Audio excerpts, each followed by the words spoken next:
Друзья, всем привет! Очень рад видеть каждого на канале и особенно тех, кто присоединился к нам после недавнего большого разбора инцидента на Мальдивах.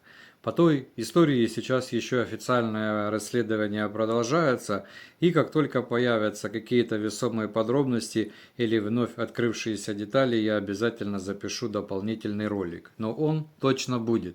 Ну, а сегодня у нас есть другая, не менее пронзительная тема, и я предлагаю нам перенестись из глубин Индийского океана на самую высокую точку планеты.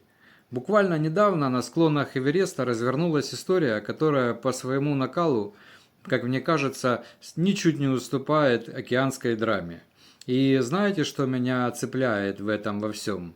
Даже не сам факт, который произошел, не то, что произошло, а один из участников, который за год до этих событий оставил в своих социальных сетях фразу, которая стала пророческой. Вот, буквально пророческой. И я вам обязательно ее зачитаю, но чуть-чуть попозже, когда мы доберемся до его истории. Потому что без контекста она будет звучать совершенно не так, как должна. Итак, этой весной на Эвересте во время спуска уже после успешного покорения вершины оборвались жизни двух граждан Индии. Их звали Арун Кумар Тивари и Сандип Ари. Оба поднялись, оба достигли своей заветной цели, но ни один из них не смог успешно завершить свой спуск. И чтобы понять, почему так произошло, нам очень важно разобраться в одном физиологическом принципе. Без него случившееся будет казаться просто стечением обстоятельств, а это, оно совсем не так. Если вы не знаете, то в альпинизме отметка выше 8000 метров называется зоной экстремальной высоты. Я назову это так. На этом уровне атмосферное давление падает приблизительно до трети от нормы. То есть процент кислорода в воздухе остается прежним, все те же 21%, но из-за критического низкого давления наши легкие просто теряют способность в полном объеме насыщать кровь кислородом. И начинает развиваться в таком случае очень острая гипоксия. И, соответственно, каждый час на такой высоте он работает против тебя, как запущенный часовой механизм. Вы скажете, что есть кислородные баллоны. И я с вами соглашусь, потому что кислородные баллоны, они сглаживают этот процесс, но, к сожалению, они не компенсируют его полностью.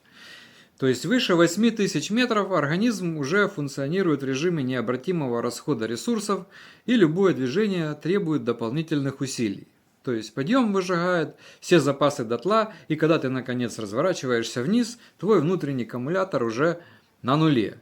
И именно поэтому абсолютное большинство трагедий случается не на пути к вершине, а именно во время спуска.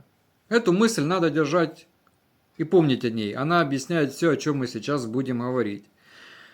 Аруну Тивари было 53 года. Он родился в индийском штате Уттар-Прадеш, но последние годы жил в Хайдабаре и работал топ-менеджером крупной американской IT-компании. И был опытным альпинистом, который целенаправленно шел по программе такой, которая называется «7 вершин».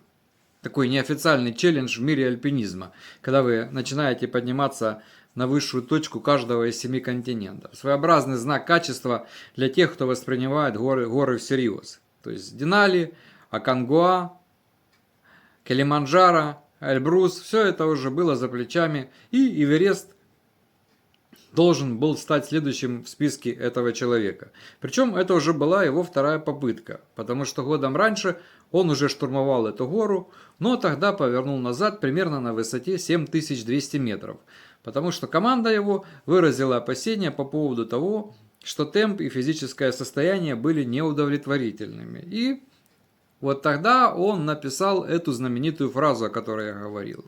То есть у себя в социальных сетях он написал, что я выбрал жизнь, а не перспективу остаться в верхних лагерях из-за снежной слепоты или нехватки кислорода. Вот вдумайтесь, год назад все правильно понял, взвесил риски и сделал единственно верный выбор. И вот весной 2026 этот парень не смог удержаться. В альпинизме Это называют вершинной лихорадкой. Состояние, когда цель уже так близко, что внутренний голос, он начинает проигрывать здравому смыслу. Вот вы спрашивали про дайвинг, кстати, как так могло произойти? Вот так вот. То есть не трусость, не слабость, просто психология, с которой сталкивается почти каждый из нас, и особенно тех, кто доходит до такой высоты. Если вы альпинист, то наверняка об этом чувстве точно знаете. И теперь мы посмотрим, как все это сложилось в одну цепочку. Итак, 21 мая на штурм Эвереста вышло около 275 человек. И это на самом деле является рекордным потоком для одного дня на Эвересте. На узких гребнях и на ключевых участках сразу же образовались огромные пробки, в которых люди часами стояли один за одним. Прямо вот в той самой экстремальной зоне на 8000 плюс метров. И среди них был Арун. Он шел медленно, тратил слишком много сил и кислорода, и, конечно, время неотвратимо уходило. Ну, а на Эвересте существует еще такое жесткое правило, оно называется правилом разворота. И оно обозначено приблизительно полуднем в районе 13 и 14 часов дня. То есть до этого времени ты обязательно должен совершить подъем и начать спуск, нравится тебе это или нет. Иначе ты просто не успеешь вернуться в лагерь до темноты. И вот Арун это правило нарушил. И на вершину вышел он где-то в районе 17:30 по местному времени. Уже был вечер, солнце садилось, температура стремительно падала. Ну и впереди был, конечно же, долгий спуск в кромешной тьме и на пределе истощения. Почти пустые баллоны и стремительно нарастающий холод. И вот, начавший этот спуск, организм начал сдавать у него на ступени Хиллари. На таком вот узком скальном участке, там на высоте в районе 8790 метров, буквально совсем недалеко от пика. И к этому времени баллоны практически его были пусты, без кислорода был он. На высоте почти 9000 километров. И организм моментально оказывается в этом случае в состоянии острой гипоксии. Сосуды сужаются, нагрузка на сердце становится запредельной, и в легких начинает скапливаться жидкость. Начинается высотный отек легких. И развивается он в этом случае, я вам хочу сказать, стремительно. Рядом с ним находятся 4 высотных гида Шерпа. И они немедленно, начинают спасательную операцию. Подключают резервный кислород, вводят экстренные препараты и пытаются тащить его вниз, потому что только быстрый спуск на самом деле может остановить такой кризис. Но ступень Хиллари, это, я вам хочу сказать, практически вертикальная 12-метровая скала. Пускать по ней человека, который теряет сознание и координацию, и все это происходит ночью на высоте почти 9000 километров. В общем, это задача, которая на самом деле на пределе человеческих возможностей даже для самых подготовленных людей, таких как высокогорные шерпы. Вертолеты на такую высоту подлетать не могут, и помощи, по сути говоря, ждать неоткуда. Поэтому Арун так и не смог, к сожалению, завершить этот спуск. На данный момент его семья и страховые компании решают вопрос об эвакуации. И, одним словом, спуск такой высоты – это отдельная, надо сказать, операция. Если вам интересно, стоимость подобной вещи может находиться в районе $100 000. Второго альпиниста звали Сандипари. Ему было 46 лет, и родом был он из города Хендруп, но последние годы жил и работал в Соединенных Штатах, в Фениксе, штат Аризона. Дома у него остались жена и 18-летний сын. Друзья вспоминают, что целый год перед этой экспедицией он тренировался в режиме жесточайших нагрузок. За плечами Сандипа был серьезный опыт. Трекинг к базовому лагерю Эвереста, восхождение на Лабучи-Ист в 2025, Килиманджаро в 2024, Аконгуа в начале 2026, плюс у него было несколько успешных прохождений культового маршрута Рим-Турим в Гранд-Каньоне. То есть это был человек, который пришел в горы не с нуля.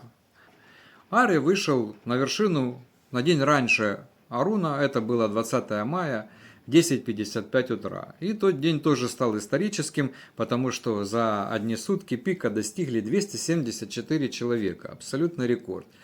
Из-за рекордного наплыва на маршруте опять же выстроились живые очереди. Альпинисты часами стояли в зоне экстремально разреженного воздуха и ожидали возможность пройти узкие участки. А каждый такой час это кислород из баллона который уже никогда не вернется. И Сандип добрался до вершины, провел там какое-то время и начал свой спуск. И вот здесь начинается история, в которой я, честно говоря, обнаружил кое-что, как мне кажется, интересное. И одновременно противоречивое, и я думаю, что нам стоит это разобрать вслух. Компания-организатор сообщила, что у Сандипа на спуске развивалась снежная слепота. Это еще называют фотокератитом, или по-простому это ожог роговицы ультрафиолетом. На почти 9-километровой высоте при ясном небе снег, если вы не знаете, отражает до 95% солнечного излучения. И без защитных очков глаза буквально выжигаются за считанные минуты. И вот здесь наступает та самая тонкость. То есть по медицинским данным вообще-то считается, что симптомы фотокератита, боль, резь, потеря зрения практически никогда не проявляются сразу. И вот между первым моментом ожога и временем, когда симптом начинает ощущаться, проходит не менее 6 часов, а иногда и даже 12. И это скрытый период, он работает с замедленным действием. То есть человек еще ничего не чувствует, а процессы уже идут. И вот теперь у меня возникает закономерный вопрос. Так когда же у Сандипа произошел этот самый ожог? И вот точного ответа у меня нету. Но думать об этом стоит. Любой, кто бывал высоко в горах или хотя бы видел фотографии с Эвереста, знает, да, что на вершине почти все снимают очки. Хотя бы на минуточку ради классной фоточки. И настолько это привычная и понятная человеческая реакция, что почти никто не воспринимает это как риск. И это плохо. То есть ты находишься на крыше мира, ты хочешь это запомнить. А что? А симптомы потом придут, когда уже на спуске будешь, и, соответственно, в некоторых случаях уже поздно становится. Но, возможно, и другое. Очки могли быть сняты еще раньше, во время долгого ожидания в очереди под открытым небом. То есть мы держим в уме, что это был на самом деле рекордный день, когда на маршруте стояло очень много людей, и ожидание могло растянуться на часы. И к моменту, когда Сандип добрался до вершины, скрытый период фотокератита мог успешно развиться и приобрести очень даже заметную фазу. Но, как бы там ни было, точная механика этого момента, она осталась, как говорится, на горе. Мы знаем только и то, что уже ниже вершинного гребня Сандип фактически ослеп. Вот это надо понимать. У него началась паника, потеря координации, запредельный стресс, а стресс на такой высоте провоцирует резкий скачок давления. И это, конечно же, тоже представляет собой дополнительную нагрузку и уже на без того истощенный организм, который еле справляется с нехваткой кислорода. И именно это стало спусковым крючком для высотного отека головного мозга, смертельно опасного скопления жидкости в тканях. И счет в этом случае идет буквально на часы. С ним находилось 5 шерпов, которые начали, как по мне, очень просто фантастическую, невероятную эвакуацию. 2 суток ночью вручную ослепшего, теряющего сознание человека они буквально несли на себе через южную вершину, южное седло и крутую стену Лходзе вниз до самого второго лагеря. 2 суток на высоте нескольких километров. И все это, в общем, потрясающе, как по мне. Но, к сожалению, в лагере 2 сердце Сандипа тоже остановилось. И вот тут есть еще одна деталь, без которой эта история была бы неполной. Есть такой вот человек, его имя Рамил Бартвал. Это сооснователь клуба, где тренировались оба альпиниста. И он лично координировал эту спасательную операцию на высоте. И сейчас вот он госпитализирован, потому что находится с тяжелыми обморожениями 3 пальцев рук. И это как раз нам показывает, какова реальная цена того, чтобы попытаться вытащить человека из зоны экстремальных нагрузок.